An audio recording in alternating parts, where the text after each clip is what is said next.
My name is David Daniel Ball, and these are the headlines for Friday, the 10th of April, 2009, called Good Friday. Motorists get new tool to daub in high Easter petrol prices. Woman hit by car, New South Wales road toll to 2. Teacher makes bail over Knox sex scandal. 9 sacks news director Ian Cook. Italy earthquake death toll rises to 283. Decision to send more troops to Afghanistan made within weeks. Bandits smash way into Sydney Bank. US economy showing recovery, says Reserve Bank member. Boat crash accused released on bail. And in comments from Tim Blair, International Lampoon and Australian TV interview with PJ O'Rourke, soon arriving here. Andrew Bolt asks, where's Kevin? Unemployment soars to 5.7%, proving that Kevin Rudd's $10.4 billion stimulus package did not create the jobs he'd promised. So who to announce this depressing, politically embarrassing news? Rudd or, wait, how about potential rival Julia Gillard instead? Update, Michelle Grattan spots another dirty job for Julia. The fight between the Defence Minister and his department is seriously bad news. The controversy surrounding Fitzgibbon and his undeclared trips paid for by a Chinese-born businesswoman has been an embarrassment. Rudd handled this in a way that is strange for a PM. He left Gillard to get the apology from Fitzgibbon. Can anyone imagine Howard or Hawke not speaking personally with a senior cabinet minister about such an imbroglio? Greens cause warming. A new NASA study blames not carbon dioxide but green laws for causing most of Arctic warming.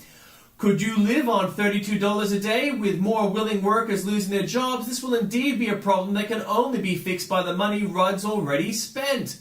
Ministers keep telling us that Australia is the best place to be in this crisis, but that's certainly not true if you're unemployed. The government pays you a breadline wage of just $32 a day, and then only if you've virtually exhausted your savings. Dying to give a natural birth. I do not want to make Janet Fraser's grief any worse, but some things must be said to warn other women and spare them such a loss. Fraser is perhaps Australia's most ferocious advocate of home births, and you'll read more about her views here at that link.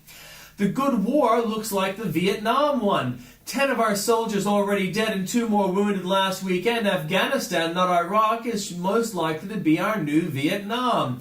Iraq was claimed by many to be the bad, unwinnable war, and Afghanistan the good one.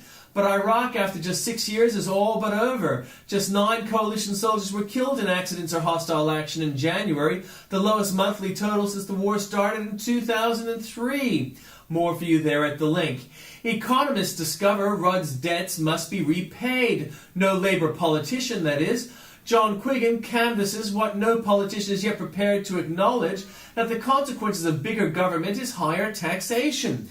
Given the future need to reduce government debt as well as fund a sustained increase in public spending, he estimates that taxation's total share of national income is likely to rise from 30% to 35%.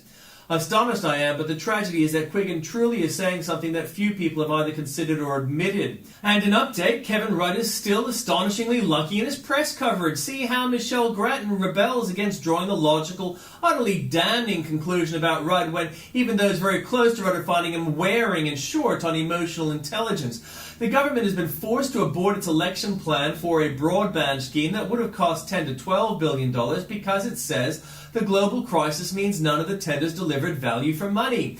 The logical course would have been for the government to say, we'll consider our options. The government, however, never wants to allow negative headlines if it can avoid them. So it put a very thick sugar coating on the situation and announced a $43 billion plan, which it compares to the snowy hydro. But it has had to simultaneously set up a study into how to implement the scheme. It did look as though things were being done in an odd order, a gamble that may work out but could force further adjustment, inviting charges of ad hocery. Excuse me?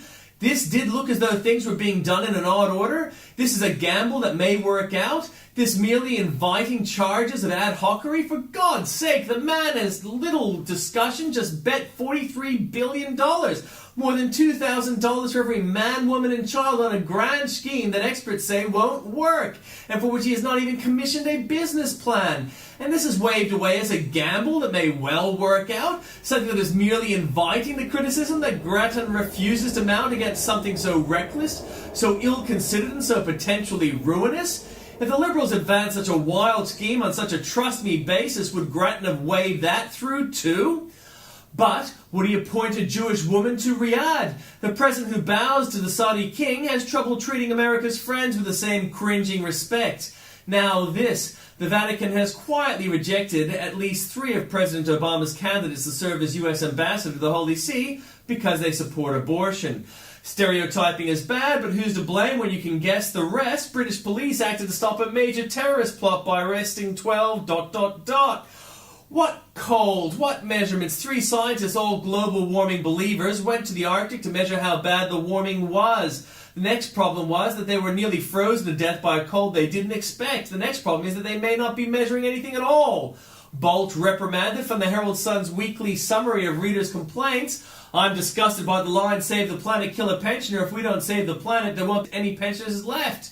Is that an endorsement or a denunciation of the line?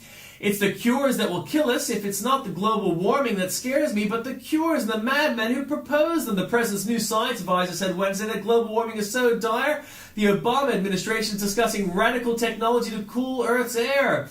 John Harron told the Associated Press in his first interview since being confirmed last month that the idea of geoengineering the climate is being discussed. One such extreme option includes shooting pollution particles in the upper atmosphere to reflect the sun's rays. Holdren said an experimental measure could only be used as a last resort. We either wreck the economy or do nothing. Here's just a partial list of the times Kevin Rudd has used this standard defense of his actions. That we either do something or do nothing. What strikes me is how often is doing something involves doing something stupid. Money's gone and now jobs too. Obama, first a bow, now a crawl. And he's got lots of stuff there worth taking a look at that link. Freaking over the climate is so yesterday. Vanity Fair, always alert to fashion, has scrapped its annual green issue. And by Bill O'Reilly, loss of confidence in American leadership. First, the stats. According to the latest Fox News Opinion Dynamics poll, just 38% of Americans approve of the job Congress is doing. 52% disapprove, the rest don't know. Also, in a recent Rasmussen poll, just 23% of Americans believe the press is telling the truth about the economy. More there for you at that link. John Ziegler, a new low point for the media. Couric wins award for Palin interview. On April the 15th, the prestigious and apparently now openly liberal USC Annenberg School for Communication will be presenting CBS Evening News anchor Katie Couric with a Walter Cronkite Award for Excellence in Television Journalism. Now, for there to be even such a thing as a prize for excellence in television journalism in an age where a desperate thirst for ratings has caused most TV news to become little more than glorified infotainment is a bit like passing out awards for fiscal responsibility to members of Congress. But for Katie Couric, the poster child of news as infotainment, to be the recipient of such an honor is like giving John Murtha or Barney Frank a trophy for frugal spending in Congress. But what makes the situation so particularly galling is the specific reason why Couric is being honored for her excellence in journalism.